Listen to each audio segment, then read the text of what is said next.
Guilt is what we feel when we have done something wrong. It's an emotion that has two centers of focus. One, how we've fallen short of our own standards and expectations. And two, what we can do to repair things. Now, as a pastor, I do talk with people a lot about the things that they have done and the things they have left undone, as we said on Ash Wednesday. They tell me about their religious guilt. Well, and to be clear, I also tell my own confessors about my religious guilt, about how I am a sinner, a grievous sinner, language that doesn't seem to stay on Ash Wednesday for me or ever really get forgiven when I confess my sins. It follows me around to pick and point at every failure and shortcoming, always convincing me that I'm a terrible person who can never do anything right. And the thing is, that's not guilt. Guilt focuses on what I've done wrong and what I can do to set it right. But the dark cloud that sometimes settles on me, that tells me it isn't just that I've done bad things, but that I am bad, that's not guilt.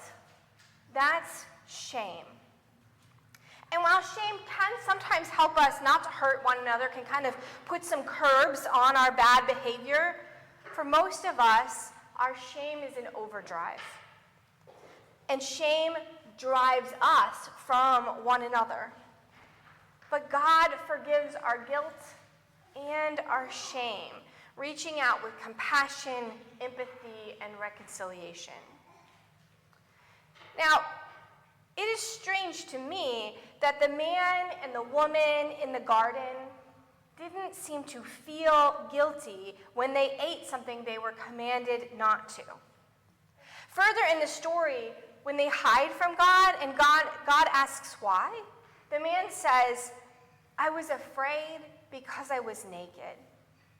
This isn't a confession of guilt.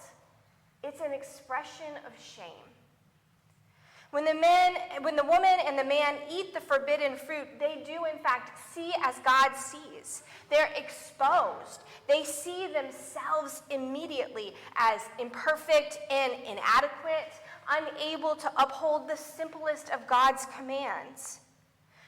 Their bodies, which God had molded with care just 10 verses earlier, are now something stripped bare. And in their raw reality, they seem imperfect. In an instant, the man and the woman know their own fragile mortality, dropping like a judge's gavel. It's interesting that the word for naked in Hebrew is very similar for the word describing the craftiness of the serpent, which kind of does seem like a good description of a body, which carries us faithfully through our days, but sometimes, too, betrays us. Bodies get sick, they break down, they miscarry, they flush awkwardly, they grow awkwardly, they die.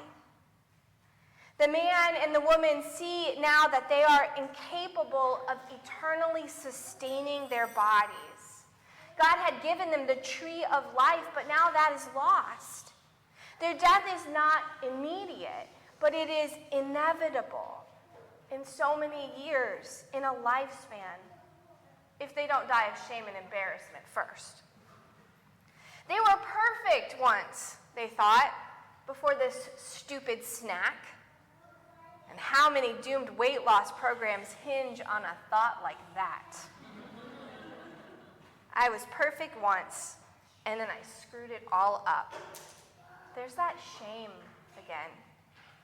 In her book, Atlas of the Heart, Brené Brown says, where perfectionism exists, shame is always lurking. And we know shame is always lurking.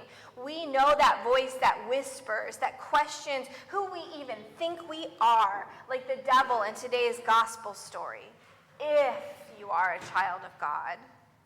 We know it for all the ways that it exposes this tangled up life where we are often presented with impossible choices and where every attempt to climb out of the mire of racism, sexism, ableism, and homophobia only seems to make us sink deeper into it. Shame is even lurking in the things that we might call shameless. I'm sure nobody's thinking about shameless behavior these days. Brown says, don't let what looks like a bloated ego and narcissism fool you into thinking there's a lack of shame. Shame and fear are almost always driving that unethical behavior. And then she writes this: the last thing people like that need is more shame. More accountability for their behavior and lack of empathy? Yes. But more shame just makes them more dangerous, gives them the opportunity to redirect attention to the shaming behavior, and weirdly, can drum up support from others who are also looking for a way to discharge their pain and an enemy to blame. Shame drives disconnection. And as Brené Brown notes, it thrives on secrecy, silence, and judgment. The man and the woman are ashamed. They're exposed, and so they hide behind some hastily sewn up fig leaves. They hide from God in Eden's bountiful orchard. They blame one another. The man even blames God. The woman you gave to be with me, she gave me the fruit to eat. And as the whole story descends into shame, each character is expressly told that they are to blame, that they should be ashamed. But there's an antidote here. If shame is disconnection, it's our fear of failure, it's our inability to live up to our own standards, if shame is the knowledge of evil, then empathy, compassion, and reconciliation are the knowledge of good. At the very end of this story, God sews clothing for them and gives them names, Adam and Eve, names that mean earth and life, which I want to say because God does not call them mistake and error. God doesn't call them Mr. and Mrs. Unlovable. God calls them earth and life, Adam and Eve. There are consequences for their actions, labor and toil, and now the tangled realities of imperfect people trying to live together.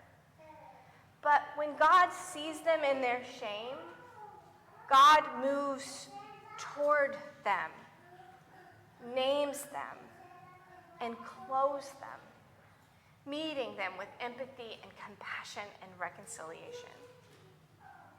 In the prayer of St. Francis, being an instrument of peace is all about moving closer, about overcoming the disconnection and isolating manipulation of hatred, overcoming it with love.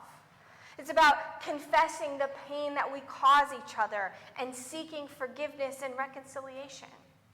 This isn't a manipulation. We don't move in order to get people to do what we want or think what we want or believe what we want. This is true empathy, present to one another's pain, seeking understanding, taking their perspective into account. Empathy is a tool of compassion, and compassion, Brené Brown tells us, is not a practice of better than or I can fix you. It's a practice based in the beauty and pain of shared humanity. The beauty and pain of shared humanity.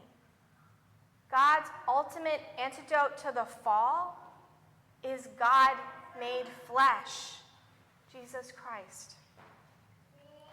Brown and co-researcher Kristen Neff write about the importance of self-compassion in response to shame, which has these three dimensions. Self-kindness, being warm and understanding, moving towards ourself. Common humanity, recognizing that everyone hurts and everyone feels inadequate at times. And mindfulness, that we can have these difficult feelings, but they don't have to become who we are. We can admit that we sin, that we have the capacity to hurt one another, but that does not have to overtake that in Jesus we are the beloved children of God. The bottom line is this. We knew evil in a single bite, beloved. But the knowledge of good has to be cultivated within us. It has to be tilled from the ground of ourselves.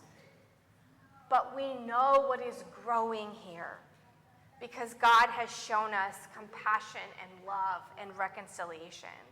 Because God is always moving towards us, calling us children of God, beloved children of God, and clothing us in righteousness forever.